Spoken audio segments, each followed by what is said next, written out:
Hello बच्चों, चलिए प्रश्न पढ़ते हैं। ANGLE शब्द के अक्षरों से ऐसे कितने शब्द बनाए जा सकते हैं जिनमें स्वर विषम स्थानों पर हो।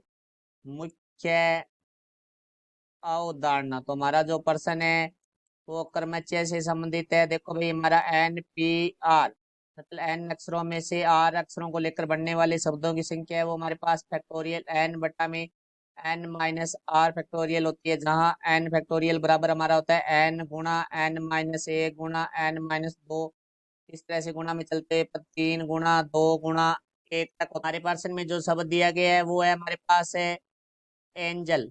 तो देखो भाई, एंजल में हमारे पास है जो स्वरक है उनकी बात करेंगे तो स्वर है हमारे पास है, एक तो ए है एक ई है, तो स्वरों की संख्या वो हमारे पास 2 है।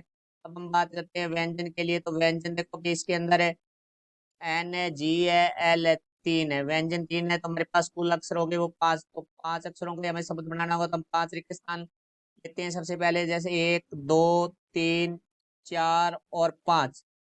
तो इनका नंबर दे 1 2 3 4 5।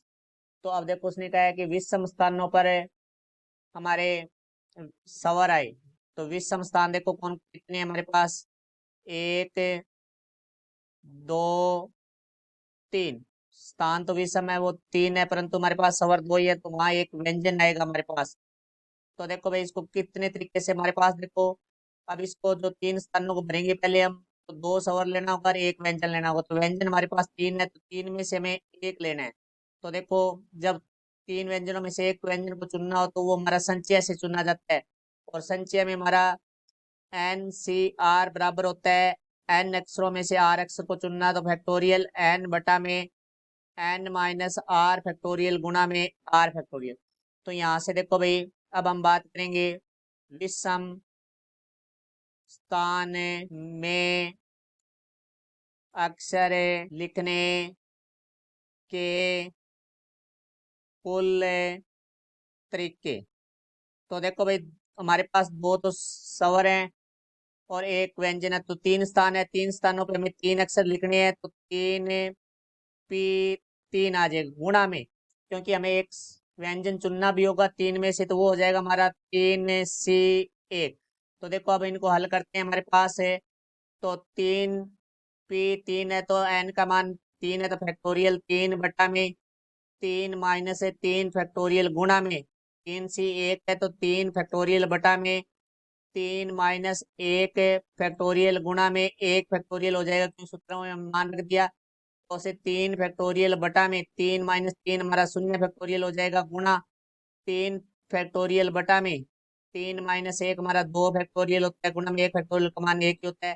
क्योंकि 0 फैक्टोरियल है वो हमारे पास 1 के बराबर होता है, तो यहाँ से 3 फैक्टोरियल आ गया। 3 को फैक्टोरियल को हम लिख सकते हैं 3 गुणा 2 गुणा 1 गुणा में 3 फैक्टोरियल है, इसको हम लिख देंगे 3 गुणा 2 फैक्टोरियल बटा में 2 फैक्टोरियल। 2 फैक्टोरियल से हमारा 2 फैक्टोरियल कट जाएगा, तो यहाँ से देखो 3 दूनी 6, 6 को 3 से गुणा करेंगे तो हमारे पास आ जाएगा 18। तो विषम स्थानों के भरने का तरीके है वो हमारे पास है 18 होंगे। तो अब हमारे पास देखो स्थान बच गए पीछे 2 और व्यंजन भी 2 बच गए, क्योंकि 3 व्यंजन थे, एक व्यंजन हम पहले ले लिया है जो कि विषम स्थान पर आ चुका है। अब देखो 2 व्यंजन रह गए, हमारे 2 स्थान है। तो यहाँ से देखो भाई, कुल शब्द तो वो हमारे पास हो जाएंगे, क्योंकि 18 ये है तो 18 गुणा, अब देखो 2 स्थानों पर 2 अक्षर लिखने हैं, 2 क्योंकि 2 में से 2 चुनने हैं तो 2 - 2। तो यहाँ से देखो भाई 18 गुणा, इसको सूत्र में मान रखेंगे तो फैक्टोरियल 2 बटा में 2 - 2 फैक्टोरियल। तो यहाँ से हमारे पास आ जाएगा 18 गुणा 2 फैक्टोरियल, हम लिख सकते हैं 2 गुणा 1 बटा में 0 फैक्टोरियल होगा, क्योंकि 2 - 2 है वो हमारा 0 फैक्टोरियल हो जाएगा। तो देखो 18 गुणा 2 गुणा 1, क्योंकि फैक्टोरियल 0 का मान 1 होता है, 1 से भाग देंगे तो वही संख्या आ जाती है। तो यहाँ 18 को 2 से गुणा करेंगे हमारे पास आ जाएगा 36। तो कुल शब्द है वो हमारे 36 बनेंगे जब हमारे स्वर वो भी समस्थानों पे आए। तो ये हमारे प्रश्न का उत्तर हुआ। आशा करता हूँ समझाया होगा। धन्यवाद।